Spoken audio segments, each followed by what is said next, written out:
પહેલા આજે નેતાજી સુભાષચંદ્ર બોઝની જન્મ જયંતિ છે।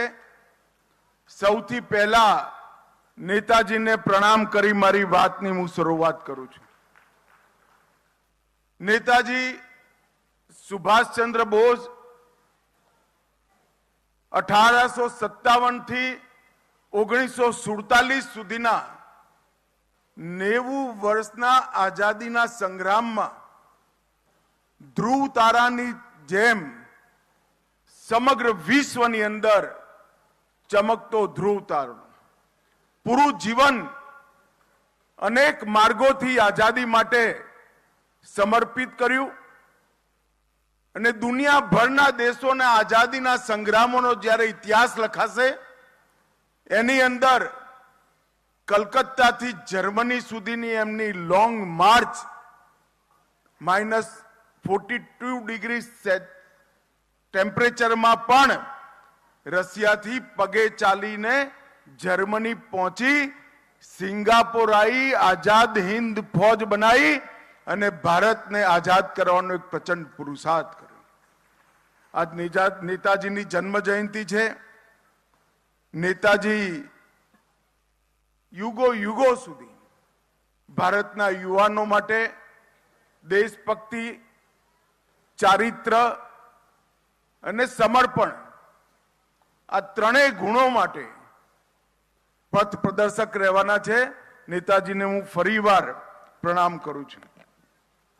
આજે અહીંયા હિન્દુ આધ્યાત્મિક સેવા મેળાનું ઉદ્ઘાટન હમણાં જ પૂજ્ય પરમાત્માનંદજી અને ભૈયાજીના હાથે થયું। આવતા પહેલા થોડું ચક્કર લગાવીને હું આવ્યો। 200 થી વધુ સેવા કરવા વાળી સંસ્થાઓને એક મંચ પર લાવવાનું કામ આયોજકોએ કર્યું છે। હું ગુણવંતભાઈ, ઘનશ્યામભાઈ, એમની આખી ટીમને હૃદયપૂર્વક અભિનંદન આપવા માંગુ છું કે સેવાના છૂટપૂટ થતા આખા પ્રયાસને એક મંચ પર લાવી એકત્રિત કરી સમગ્ર હિન્દુ સમાજની સેવાની તાકાતને સમાજની સામે મૂકવાનું કામ કર્યું છે। આ મેળાના માધ્યમથી પરિવાર એક એવી ઇકાઈ જેને ભારતને સમગ્ર વિશ્વમાં અદ્વિતીય બનાવ્યું।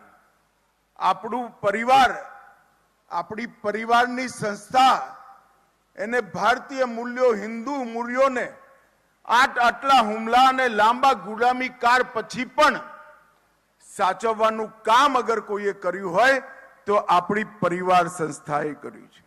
આ પારિવારિક મૂલ્યોના ઉદ્વગમન માટે, એના સાતત્ય માટે, એના સંરક્ષણ અને સંવર્ધન માટે આ હિન્દુ આધ્યાત્મિક સેવા મેળાનો સમગ્ર દેશમાં ખૂબ મોટો રોલ છે। દયાનંદ સરસ્વતીની આ કલ્પના જમીન પર ઉતરી। સંઘના વિચારક ગુરુમૂર્તિજીનો એમાં બહુ મોટો રોલ રહ્યો અને ત્યાંથી લઈ રાષ્ટ્રીય સ્વયંસેવક સંઘના અનેક કાર્યકર્તાઓએ આ સંસ્થાને એક નક્કર સ્વરૂપ આપવાનું કામ કર્યું છે। આજે ગુજરાતના સૌ નાગરિકોનું ધ્યાન હું એની પર પણ આકર્ષિત કરવા માંગુ છું કે આ મેળામાં પુણ્ય શ્લોક અહલ્યાબાઈ હોલકર અને એમના જીવન કવન પર પણ સ્ટોર લગાવ્યો છે। અહલ્યાબાઈ એમના જમાનામાં ઘનઘોર અંધારામાં એક ચમકતી વીજળી સમાન હતા। દેશભરમાં 280 થી વધુ ધર્મસ્થાનો જે મુસ્લિમ આક્રમણખોરોએ તોડેલા એનો પુનરોદ્ધાર કરવાનું કામ અહલ્યાબાઈએ પોતાના જીવનમાં કર્યું હતું। પોતાની પરમ પૂરી સંપત્તિ, અડધી સંપત્તિ પર બિલીપત્ર અને અડધી સંપત્તિ પર તુલસી પત્ર મૂકી શૈવ અને વૈષ્ણવ અને શાક્ત ધર્મસ્થાનોનો ઉદ્ધાર કરવાનું કામ કર્યું। ચાહે સોમનાથનું મંદિર હોય ચાહે કાશી વિશ્વનાથ મંદિર હોય, ચાહે કાશીના ઘાટો હોય, અનેક સ્થાનો પર ધર્મસ્થાનોનો પુનરોદ્ધાર અહલ્યાબાઈએ કર્યો હતો. અને અહલ્યાબાઈના 300 વર્ષ ખૂબ મોટી માત્રામાં ઉજવવામાં આવ્યા છે. ત્યારે આ મેળામાં પણ એનું સ્થાન આપ્યું છે. એ ખૂબ ગુજરાતના યુવાનો માટે અને બહેનો માટે કમસે કમ ખૂબ જ્ઞાનવર્ધક સાબિત થશે એનો મને વિશ્વાસ છે. અહીંયા એક વનવાસી ગામ આદિવાસીઓની જીવન પદ્ધતિને જમીન પર શહેરી લોકોને અનુભવ કરાવવા માટેનું કામ અને આદિવાસી ક્ષેત્રોમાં સંઘ અને આપણી ધાર્મિક સંસ્થાઓના કામ માટેના પણ સ્ટોર લગાયા છે. 7 હવનકુંડમાં પૂરો દિવસ સવારથી સાંજ સુધી યજ્ઞ પણ ચાલશે, ગાયત્રી મહાયજ્ઞ પણ ચાલશે અને બધા જ પ્રકારની આપણી ભારતીય રમતોને પણ પુનર્જીવિત કરવાનો પ્રયાસ આ મેળાના માધ્યમથી થવાનો છે. આજે આપણે અહીંયા સૌ આ હિન્દુ આધ્યાત્મિક મેળાનું આજે ઉદ્ઘાટન થાય છે ત્યારે પ્રયાગરાજમાં મહાકુંભ ચાલે છે. 144 વર્ષ પછી આ મહાકુંભ પ્રયાગરાજમાં થવા જઈ રહ્યો છે અને દુનિયાભરના લોકો આશ્ચર્યચકિત થઈ અને જોઈ રહ્યા છે. અનેક એમ્બેસેડર જોડે મારે વાત થઈ કે અમને આમંત્રણ પત્ર જોઈએ છે.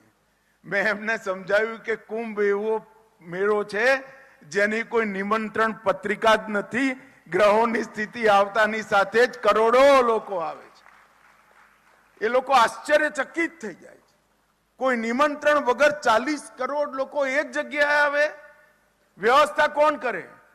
મેં કહ્યું સરકાર જે વ્યવસ્થા કરે એ વ્યવસ્થા રામ સેતુમાં ખિસકોલીની મદદ જેટલી હોય.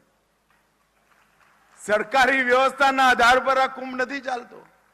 અનેક સંતો, મહંતો, ધાર્મિક જનો, ધાર્મિક સંસ્થાઓ, આ કરોડો લોકોના રહેવાની વ્યવસ્થા અને કુંભમાં ગયેલો કોઈ પણ વ્યક્તિ હોટલમાં નથી રોકાતો. ત્યાં ટેન્ટમાં ઠંડીમાં જમીન પર સૂઈ ત્યાં ગંગા સ્નાન કરવા માટે લોકો જાય છે. એક